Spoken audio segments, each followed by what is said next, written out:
आज ये 2025 के हिंदुस्तान में देश की सबसे बड़ी अदालत में सबसे बड़े जज के सामने बहस हो रही थी। इसके ऊपर कुछ नहीं है, इससे बड़ा कुछ नहीं है। देश की पार्लियामेंट है या वो कोर्ट रूम है जहां आज ये मामला चला। शालिनी जी, आप मेरे सामने एक महिला बैठी हैं, इसीलिए मैंने कहा कि ये उनके सामने ही मैं कोट करूंगा।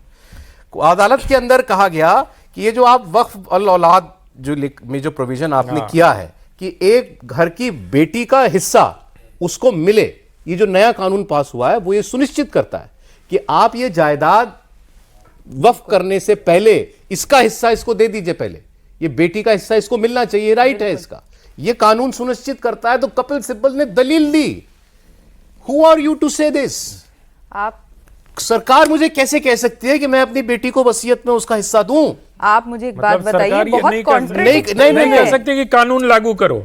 नहीं सरकार यही बेटी, तुम बेटी का हिस्सा दो, ये सरकार मुझे नहीं कह सकती, ये मेरा पर्सनल मामला है। अच्छा, आप खुद बताइए कितनी कॉन्ट्रडिक्टरी बात है। एक तरफ तो आप कह रहे हैं मेरा पर्सनल मैटर है, शरीयत के हिसाब से मैं चलूंगा, और दूसरे तरफ शरीयत ये कहता है कि एक मुसलमान सिर्फ 1/3 हिस्सा अपना वसीयत कर सकता है किसी और को, बाकी जो उसका हिस्सा है इनहेरिटेंस का और जो उसकी प्रॉपर्टी का है वो करेगा जो कि शरीयत के हिसाब से दिया गया है, चाहे वो बीवी है, बेटा है, बेटी है।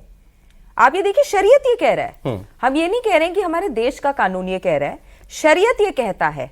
अल निसा में ये लिखा हुआ है कुरान में कि आपको अपने बेटे और बेटी का हिस्सा देना होगा, या फिर जो आप बात कह रहे हैं उसकी तस्दीक आपको लिखनी पड़ेगी या बोलनी पड़ेगी, और लोगों से आपको एक विटनेस के तौर पे लेना पड़ेगा कि अगर 1/3 हिस्सा से अगर आप ज्यादा दे रहे हैं तो आपको अपने बाकी वारिसों से साइन करवाना पड़ेगा।